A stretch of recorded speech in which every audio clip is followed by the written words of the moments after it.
July 1940. Poland, Czechoslovakia, Belgium, Luxembourg, the Netherlands, Denmark, Norway, northern France and the British Channel Islands have all been occupied by the Nazis. Hitler now sets his sights on mainland Britain. He orders preparations to begin for invasion under the codename Operation Sea Lion.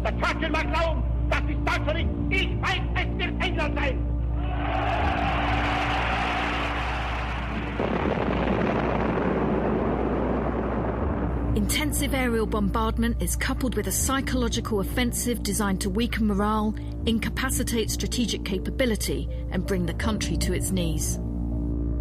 Germany calling, Germany calling, Germany calling. Here are the Reichs under ambush. Station Bremen and Station DXB on the 31-meter band. Radio allows the enemy into the living rooms of millions of listeners. Germany will now cut deeper and deeper into France. For the first time, Nazi propagandists can speak directly to their targets, sowing seeds of discontent, playing on fears and anxieties, and calling the official account of the war into question. The Führer is not fond of threatening. He prefers action.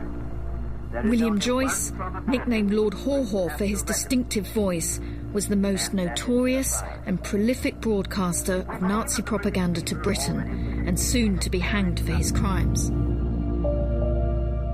But he wasn't alone.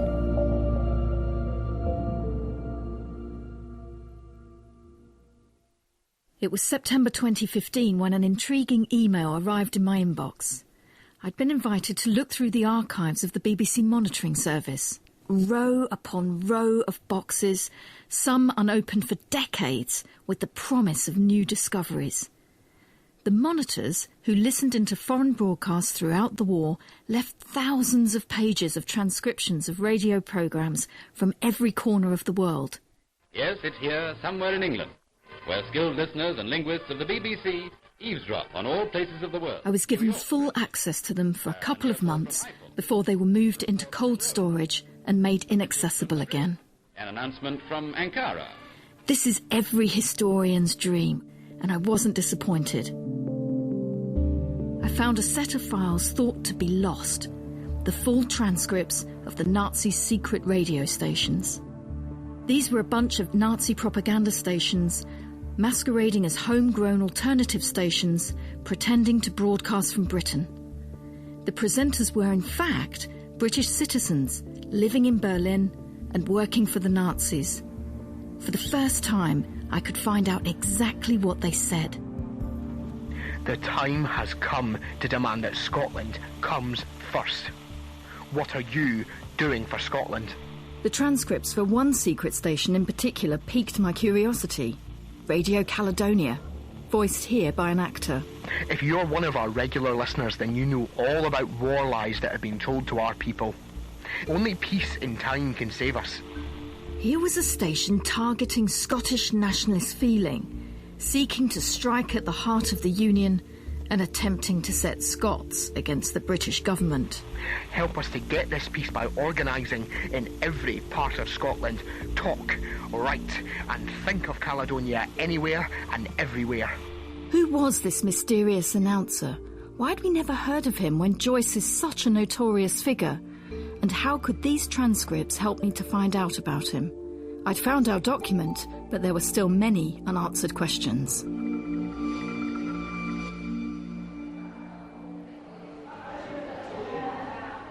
My first stop in piecing together the story of Radio Caledonia is the University of Westminster to speak to Martin Doherty, an expert on the secret stations.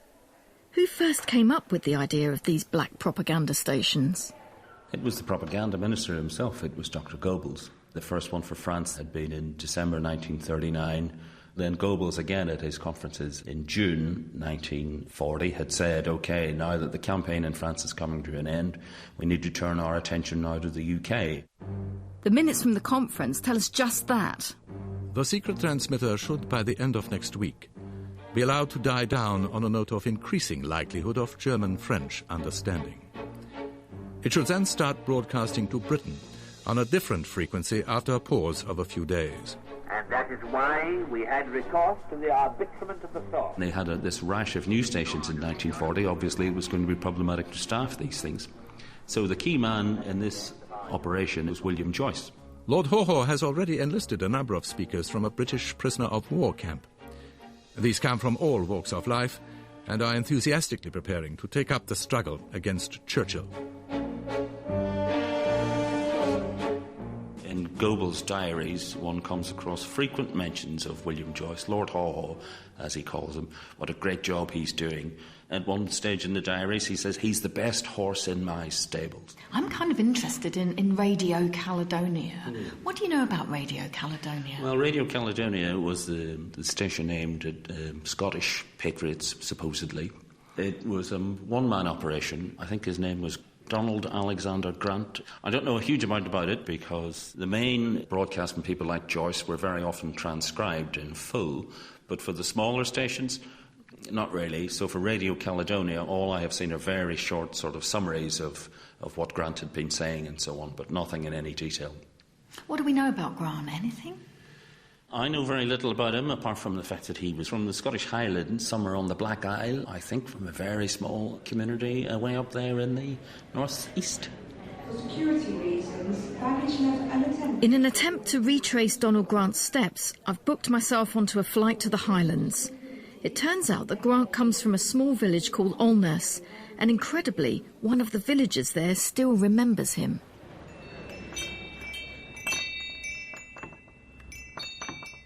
Hello, hi, I'm Jo, hi.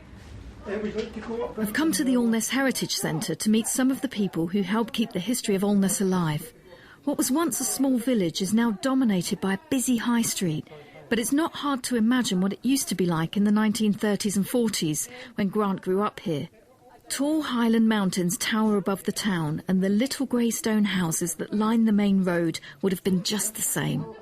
We were getting a bit hungry, so we started to go before. I'm greeted with tea, cake, and the man I've travelled all this way to meet. I'm Jo, hello. How you do? Hi. How do? It's rare now to be able to speak with those who remember the war, yet here is someone who might be able to tell me something about Donald Grant's early life. My name is Fachar McCrae Ewan. I'm a native of Alness and one of the oldest still alive, bordering 90. And I knew Donald Grant and his parents. Lucky for me, his memory is crystal clear. We're such a small community. We're very close. Donald Grant's mother and father and himself came from Alness to run a grocery shop, and that's where it all started. What kind of man was Donald Grant? I'm trying to get a sense of his character. Well, he wasn't a pleasant fellow at all. When you came into the shop, he wouldn't speak to anybody. He didn't want to know you. He was in school with my two older brothers, and they didn't like him in school. So he wasn't liked. So he didn't have many friends? He didn't have many. He was a loner. Did he say much when he was here in the community in Alness? Very little. But his father and mother enjoyed in everything. His father and mother were both in the choir in the church, and the father was a tenor singer, and the mother was a contralto, and she was a beautiful singer. Oh, she would just ring the church. So they were very much part of this community, the Grants. Of course, it was a close-knit community because it was a small community, and everybody knew everybody. Did the community know that Donald was in Germany during the war? Yes. They did? Oh, yes, we knew that he went to Germany. Yes. What was the reaction to that? Well, what reaction could you have? Just amazement. Yeah. That anybody from the local village would land out there. Yeah. But you didn't know what he was doing? No. Although Grant was seen as a loner, he didn't give villagers any indication he was a committed fascist. So how does he come to develop those views? What was the turning point?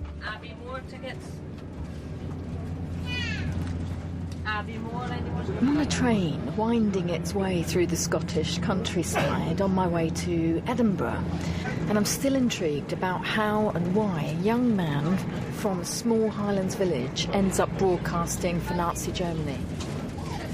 So I'm going to meet someone who's been through Donald Grant's MI5 files to see if he has any answers for me. Dr. Gavin Bowd of St Andrews University has picked through now declassified MI5 documents on Grant. Compiled at the end of the Second World War, I'm really intrigued as to whether there's anything in these files as to why a young man from a small village in the Highlands becomes captivated by fascism. It's in the mid-30s that he decides to try and make his own living, and he tries to make it as a salesman. He works in England, he works in Ireland, so he's a sort of itinerant travelling salesman. He doesn't really have a home, and that might explain in some ways his attraction to fascism and the idea of a creed. I mean, I'm quoting a document here. I had a desire to see England a still better place for our people to live in, and being not entirely satisfied with the achievements of the political parties at the time, I became attracted to the fascist movement. About July 1938, I became a subscribing member of the South Kensington branch of the Mosley Party. So he's attracted to this movement, which is authoritarian, nationalistic, imperialistic. So I get the sense of someone who's a bit lost, he's between jobs, he doesn't really have a home, a community, he's a bit of a loner. Is that right? Well, certainly he goes from job to job, and we learn that already, because of his fascist commitment, his father did not want to see him back in the house. So he, in some ways, has lost his home. And so in 1938, thanks to the Link, which was this Anglo-German fellowship funded by the Nazis, he welcomes a young German woman to London. And, of course, he has to reciprocate. Under the usual conditions of such a holiday exchange, it was agreed that I should go to Magdeburg the following year and stay for 4 weeks with her family. I was glad to do this because, having heard conflicting accounts about the conditions prevailing in Germany, I was interested to see for myself. And so, in July 1939, 2 months before the outbreak of the bloodiest conflict in human history, he is in Nazi Germany. This is a holiday unlike many others.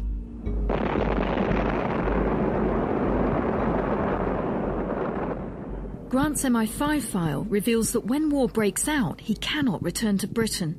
He takes a series of odd jobs until he comes across work at the Reich Ministry of Popular Enlightenment and Propaganda.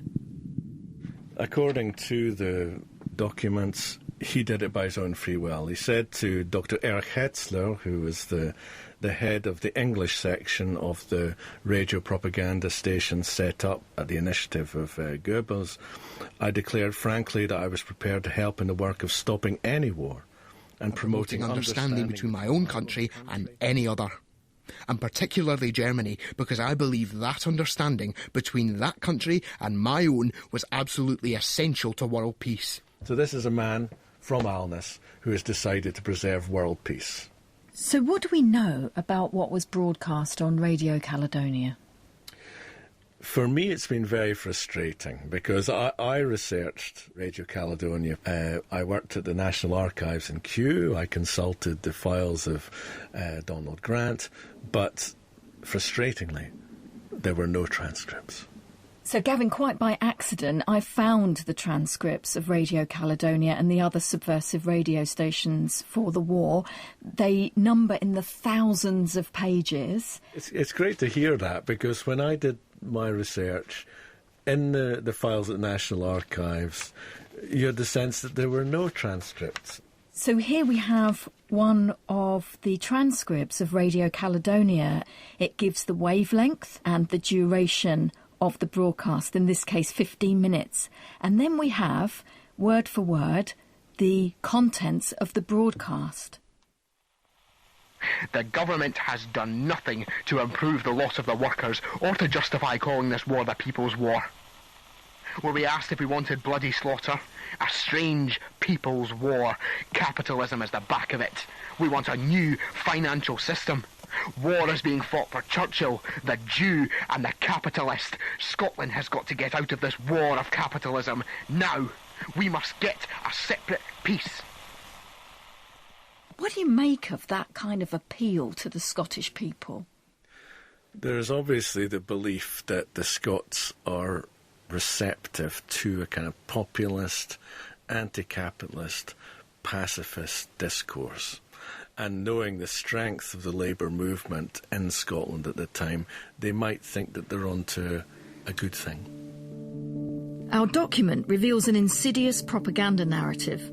There's the predictably Nazi strain of anti-Semitism, but Grant's scripts also deliberately played on economic discontent and class tension and sought to undermine the notion of a people's war that united all in the Union.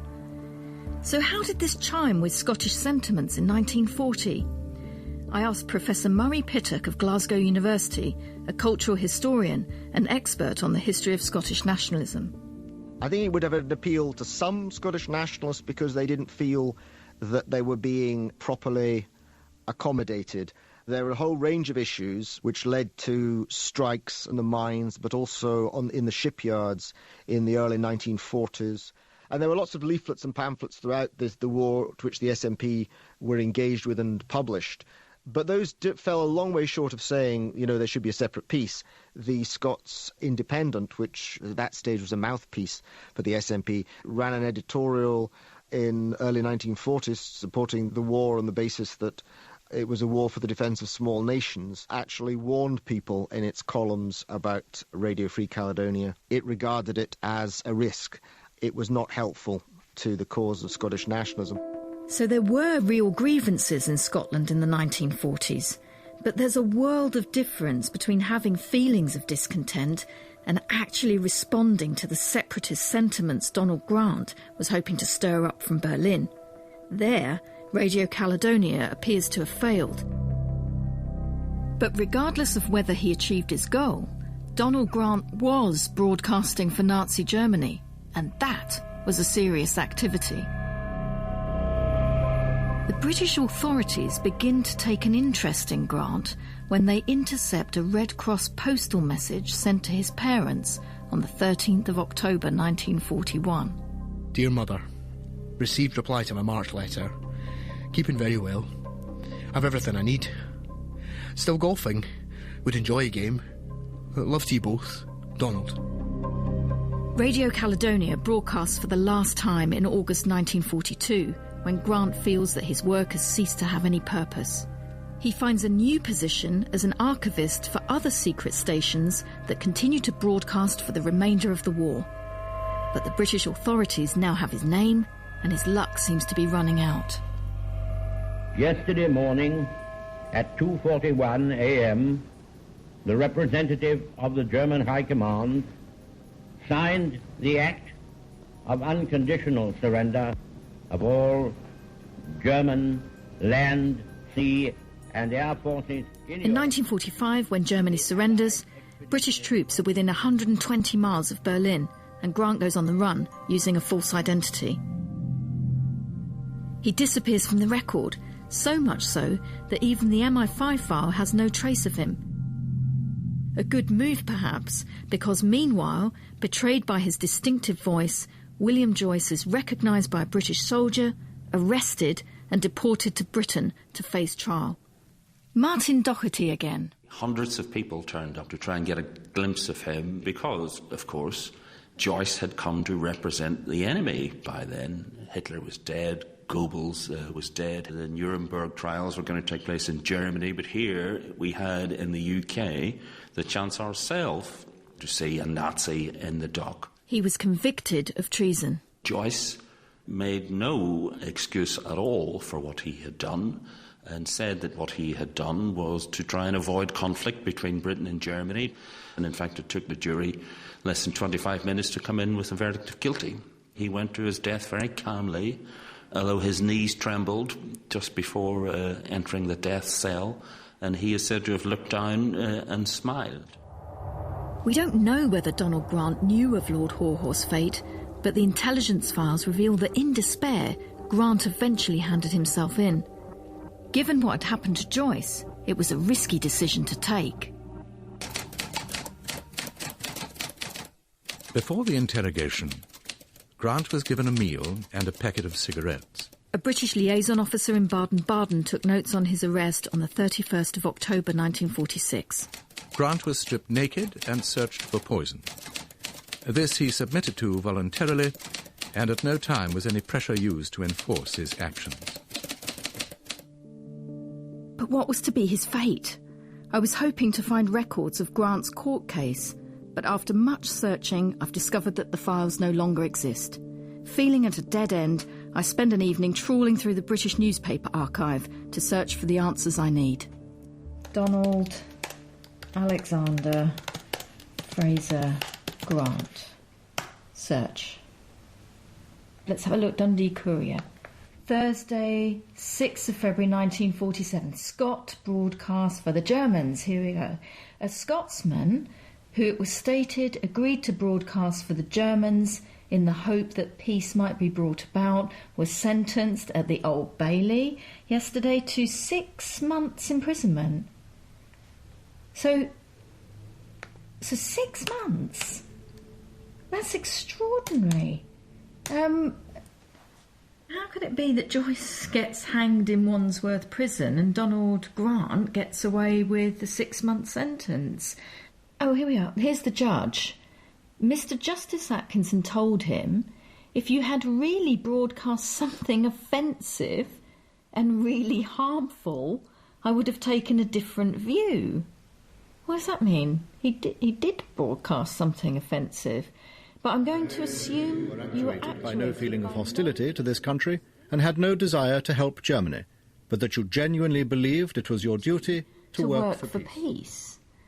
So here is the judge giving us some kind of insight into Grant's motives. He's saying he's not working to further the aims of Germany, but he's working for peace. I wonder what on earth that might mean. What on earth led the judge to say this? It's hard to understand how the judge is willing to accept that Grant was working for peace, given his fascist political leanings.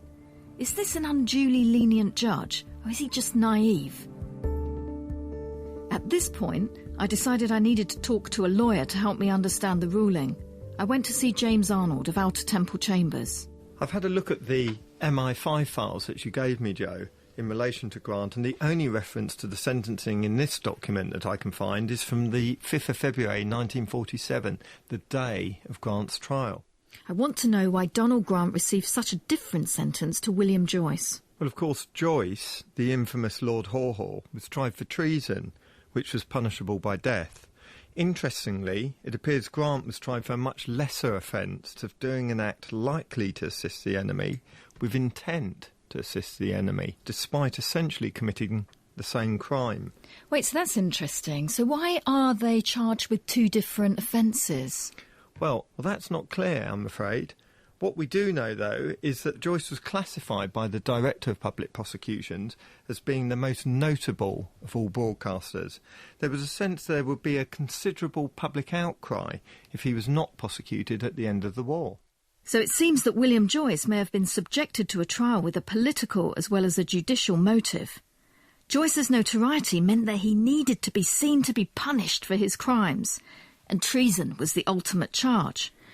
But that still doesn't explain Grant's comparatively short sentence. Having pleaded guilty, Grant goes directly to sentencing. The judge has the option of imposing a life sentence. He doesn't. Why?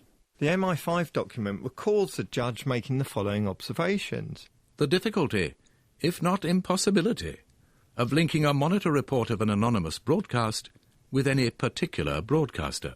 There was no evidence of what Grant had actually broadcast for Radio Caledonia. What he doesn't have is an actual recording broadcast by Grant.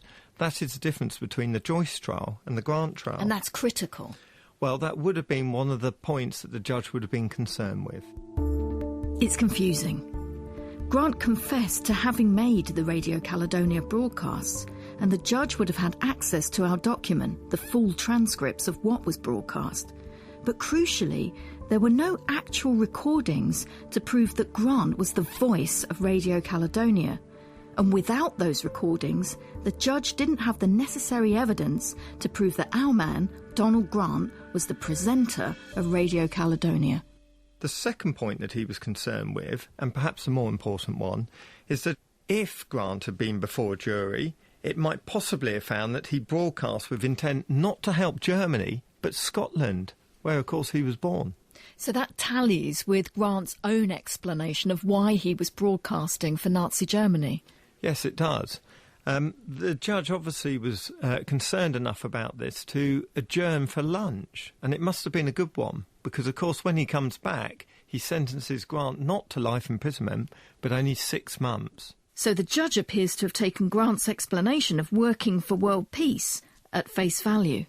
I'm wondering whether it's possible that once they've made an example of Joyce, that by 1947 these prosecutions have run their course. It's a distinct possibility. Grant was treated far more leniently, and that might be an explanation. Timing appears to have been on Grant's side. By 1947, the heat of the war had subsided. Had he given himself up a year earlier, public sentiment may have demanded a harsher sentence.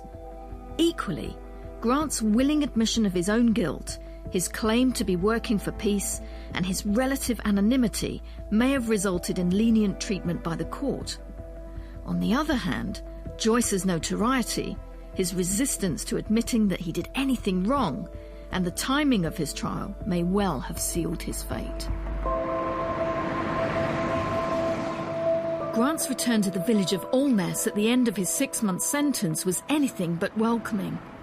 The judge may have been lenient in his sentencing, but on his return to his hometown, Grant was treated as an outcast.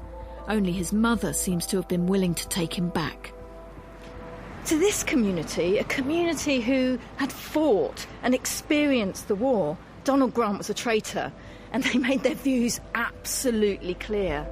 Everybody was taken aback to think that he would have the bare face to come back. The people of Alness wouldn't stand for it. And I don't blame them one bit.